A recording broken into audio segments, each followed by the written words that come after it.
रहा हूं कि इसमें हर साल अपने आप 1,000 रुपया बढ़ा दिए जाएंगे। ताली और जोर से बजाओ ना।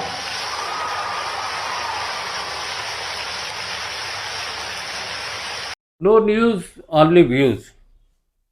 दोस्तों, आज जिस मुद्दे पे हम बात करने जा रहे हैं वो उन हजारों आशा उषा कार्यकर्ताओं से जुड़ा मुद्दा है जिसके बारे में ये कहा जाए कि चुनाव के समय सरकार वादे करती है, उनको भरोसा देती है और बाद में भूल जाती है। हमारे साथ हैं आशा उषा कार्यकर्ता पर्यवेक्षक एसोसिएशन की प्रदेश महासचिव पूजा कनौजिया जी। हम आपका स्वागत करते हैं अपने चैनल पर। और अभी रक्षाबंधन बीता बहुत सारी खुशियों के साथ, तो आप लोगों का रक्षाबंधन कैसा रहा? बताते हुए तो बहुत दुख हो रहा है। मध्य प्रदेश सरकार लाडली बहना कह कह के हमारी बहनों को आश्रित करती हैं, बीच बीच में घोषणाएं भी करती पर उन पे कभी अमल नहीं करती। अभी हाल ही में रक्षाबंधन जैसा त्यौहार गया, लेकिन हमारी आशा बहनों के पास 1 रुपया भी ना ही मानदेय बढ़ोतरी के रूप में मिला, वो तो बहुत दूर की बात है। हमारी बहनों को तो काम किए हुए पैसे भी नहीं मिले। यह सोचकर हमारी बहनें बहुत अंदर से बहुत ही दुखद स्थिति से उन्होंने रक्षाबंधन मनाया, बहुत ही दुख व्यक्त किया। लेकिन बार बार आंदोलन प्रदर्शन कर करके एक कहीं ना कहीं डिपार्टमेंट की छवि भी खराब होती है, ऐसा कह के हमारी बहनों को रोका गया। फिर भी हमारी बहनें अपने हक के लिए सदैव आवाज बुलंद करेंगी, ऐसी हम लोगों की मीटिंग में बातचीत हुई है। पूजा, सबसे बड़ा मुद्दा आता है, आप लोग लगातार संघर्ष कर रहे हैं। पूर्व मुख्यमंत्री शिवराज सिंह चौहान, उन्होंने घोषणा की थी कि आप लोगों का मानदेय 1,000 रुपये बढ़ा दिया जाएगा। बिल्कुल बिल्कुल। तो चुनाव के समय ये वायदा हुआ था, वो पूरा हुआ कि नहीं? नहीं, बिल्कुल नहीं। उन्होंने महासम्मेलन किया आशा और पर्यवेक्षक बहनों का। महासम्मेलन में उन्होंने घोषणा करते हुए बहुत सारी घोषणाएं करी जो सभी बहनों के हित के लिए थी। एक तो हमारी मुख्य मांग थी आशा और पर्यवेक्षक बहनों को निश्चित मानदेय मिले। आशाओं को 10,000, पर्यवेक्षक बहनों को 15,000। वहां पर भी उन्होंने अनगिनत प्रकार से उनके जुड़े हुए लोगों ने बहुत सारी बातें करी, जिससे हमारी बहनें अपनी 10,000 की मांगों को 4,000 में समेट ली। 4,000 रुपये आशा और उषा बहनों की मानदेय वृद्धि हुई, वहीं पर्यवेक्षक बहनों की 15,000 मानदेय वृद्धि हुई। तो हमारी बहनों को आश्वासन तो बहुत बड़े बड़े दिए गए, और एक उन्होंने खुल के आश्वासन दिया कि प्रति वर्ष 1,000 रुपये मानदेय वृद्धि की घोषणा करता हूँ। उसको सोच के जो बहनें हमारी 10,000 रुपये के लिए वहां पर बैठी हुई थी महासम्मेलन में, आस लगाए हुए पिछले 15 वर्षों से कार्य को करने के बाद, तो उन्हें लगा कि 1,000 रुपये का भी प्रति वर्ष बढ़ेगा तो हमारी बहनों को कभी ना कभी तो 10,000 फिक्स हो ही जाएगा। लेकिन ऐसा नहीं हुआ। 7 मई 2025 में NHM में राष्ट्रीय स्वास्थ्य मिशन के सामने बहुत व्यापक प्रदर्शन आंदोलन हुआ संयुक्त मोर्चा के आह्वान पर। वहां पर हमारी बहनों को 232 रुपये उपभोक्ता मूल्य सूचांक के अनुसार मिला, वो भी आशा को मिला, पर्यवेक्षक बहनों को नहीं मिला। ये जो भेदभाव रवैया है और भेदभावपूर्ण जो सरकार लाडली बहना और एक तरफ हमारी आशा और पर्यवेक्षक बहनों से 20 वर्ष काम कराने के बाद सौतेला व्यवहार करता है, कहीं ना कहीं ये बात सभी बहनों को दुख पहुंचाती है। लाडली बहना के नाम पर रेवड़ियां बांटने की कोशिशें हुई और चुनाव भी जीत लिया। आशा उषा कार्यकर्ताओं को आश्वासन दिया और चुनाव जीत लिया। इसके बाद सरकार भूल गई। पूजा, एक और बात आती है, आप लोग लगातार संघर्ष भी कर रहे हैं। मेहनत आपकी जो काम होता है वो किस तरीके का होता है? जमीनी स्तर से जुड़ी हुई आशा कार्यकर्ता और पर्यवेक्षक बहनें मान्यता प्राप्त सामाजिक स्वास्थ्य कार्यकर्ता, जैसा कि उनकी जब भर्ती हुई थी ये कहा गया था, लेकिन लगातार हमारी बहनों को दबाव दे देकर काम कराया गया। उनकी मर्जी तो कहीं रही ही नहीं। जमीनी स्तर से जुड़ी बहनें आज हर गर्भवती महिलाओं की जांच कराती हैं, छोटे बच्चों की देखरेख करती हैं, बच्चों को NRC पहुंचाती हैं। परिवार नियोजन में उस दर्द को जब महिला झेलने को तैयार नहीं रहती, हमारी आशा बहनें परिवार कल्याण, परिवार नसबंदी जैसे उसमें महत्वपूर्ण रोल निभाती हैं, हमारी हितग्राही महिला को तैयार करती हैं। और कई बार उन महिलाओं का भी LTT का भुगतान नहीं होता, वहां पे हमारी आशा बहनें शासन की योजनाओं को घर घर तक पहुंचाने का काम जिम्मेदारी पूर्वक करती है, लेकिन वही सरकार बार बार हम बहनों को अनदेखा करती है। बहुत सारी जमीनी काम होते हैं। आशा उषा कार्यकर्ता सर्वे का भी काम करती हैं, लगातार उस वर्ग से जुड़ती हैं जिन तक शासन की योजनाएं पहुंचाना है।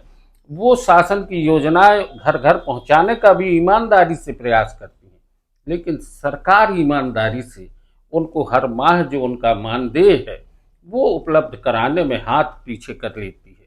उनकी कैसे उनकी पारिवारिक जिम्मेदारियां चलेंगी, किस तरीके से वो अपने घर परिवार में अपने आप को साबित कर पाएंगी, ये सोचने का विषय है। पूजा, एक और बात आती है, अभी लगातार रक्षाबंधन का त्यौहार आया, सभी नेताओं के घर भी आप लोग पहुंचते हैं, राखी भी बिल्कुल बांधते बिल्कुल हैं। बिल्कुल हमारे पूरे तो आपकी आवाज विधानसभा में गूंजती क्यों नहीं है? बिल्कुल आपने सही कहा। जब हमारे विधानसभा, जिन्हें हम विधायक के रूप में चुनते हैं, पिछले वर्ष ही हमारे जो सरकार है वर्तमान में, उन्हीं के विधायक जीते। इससे पहले भी जो विधायक थे उन्हें भी हमने अपना ज्ञापन सौंपा, वर्तमान विधायक जी को भी ज्ञापन सौंपा। पर इन लोग, जिन नेतृत्व जो हमारे क्षेत्र में हैं, वो नेतृत्व करते हुए हमारी बहनों को भूले। हमारे वर्तमान विधायक से हमारी सामने बातचीत भी हुई, उन्होंने कहा इस प्रस्ताव को हम वहां पे बात करते हैं। ये बात हमारे सामने की थी, लेकिन आज तक विधानसभा में ना कोई ज्ञापन की बात हुई, ना कोई मुद्दा गूंजा। और आशा की वेतन बढ़ोतरी कभी होनी भी है, ये तो हमारे लोगों को याद भी नहीं रहता। जब बहनें आंदोलन करेंगी, प्रदर्शन करेंगी, वहां कहीं एक आध टुकड़ा, अगर 4 माह का भुगतान आपका रुका है तो आपको 2 माह का भुगतान दिया जाएगा, और 2 माह का भुगतान को आपको रोक लिया जाएगा। फिर वो किसी को मिलेगा भी, किसी को नहीं भी मिलेगा, इस बात की कोई गारंटी नहीं अच्छा, है। आपका अभी कितने माह का वेतन रुका हुआ है भुगतान? अभी वर्तमान में मध्य प्रदेश की स्थिति देखें तो बहुत से जिले ऐसे हैं। हाल ही में कोतमा की बहनों ने मार्च से अभी तक भुगतान उनका नहीं हुआ, और जो भुगतान हुआ वह अधूरा भुगतान हुआ। नरसिंहपुर जिला, जबलपुर जिले में 2 माह का भुगतान जो लंबित है कुछ कुछ राशियों का, और वर्तमान में रक्षाबंधन जैसे त्योहार में भी आशाओं की राशि उन्हें प्राप्त नहीं हुई। और भी अन्य जिले हैं, भोपाल जिला, हमारा उज्जैन जिला, हमारा इंदौर जिला, गुना जिला, श्योपुर जिला, ऐसे सारे जिले हैं जहाँ पे आशा कार्यकर्ताओं का भुगतान समय पे नहीं होता। और भी अन्य जिले हैं, लेकिन वहाँ की बात यहाँ तक नहीं पहुँच पाती। अभी आपसे हमारी जब बात हो रही थी इसके पहले, तो एक बात आई थी कि जब यहाँ पर मुख्यमंत्री आते हैं या कोई बड़े मंत्री आते हैं तो आप लोग उनके पास क्यों नहीं जाते? बिल्कुल, हमारी पूरी आशा बहनें, पर्यवेक्षक बहनें, जब मानदेय हमारा घर तक नहीं पहुंचता, बहनें कर्ज के बोझ के तले जब जाती हैं, जब वो आस लगाती हैं कि हमारे बड़े नेता, हमारे मुख्यमंत्री जी, हमारे मुखिया हमारे प्रदेश में आ रहे हैं। अभी तो हमारे स्वास्थ्य विभाग में आई थे, लेकिन एक तो मैं उनका नेतृत्व करती हूँ, तो मुझे घर में ही बंद कर दिया जाता है, नजरबंद, जिससे मेरे घर का आसपास का माहौल भी खराब होता है। और हमारी दूसरी बहनें जो लीडर के रूप पर हैं, उन्हें भी किसी न किसी बहाने से काम पे लगा लिया जाता है। यानी सरकार सच सुनना नहीं चाहती, सच का सामना करना नहीं चाहती। अगर मुख्यमंत्री आते हैं और उन तक ये लोग अपनी बात पहुंचाना चाहें तो प्रशासन के स्तर पर इन्हें निर्देश मिल जाते हैं कि आप अपने घरों में ही रहेंगे, आप आएंगे नहीं। ऐसा ही कुछ होता है। बिल्कुल बिल्कुल, यही हुआ था जब हमारे स्वास्थ्य विभाग में हमारे मुख्यमंत्री जी पहुंचे और होली का समय था। हम लोगों के 3 माह के भुगतान, और भी कई समस्याएं हैं कि आशा बहनों के नाम तो रहते हैं, लेकिन उनको उस प्रकार से सम्मानित नहीं किया जाता, कागजों में बस वो रहते। कई प्रकार की राशियां ऐसी है जो उन तक नहीं पहुंचती।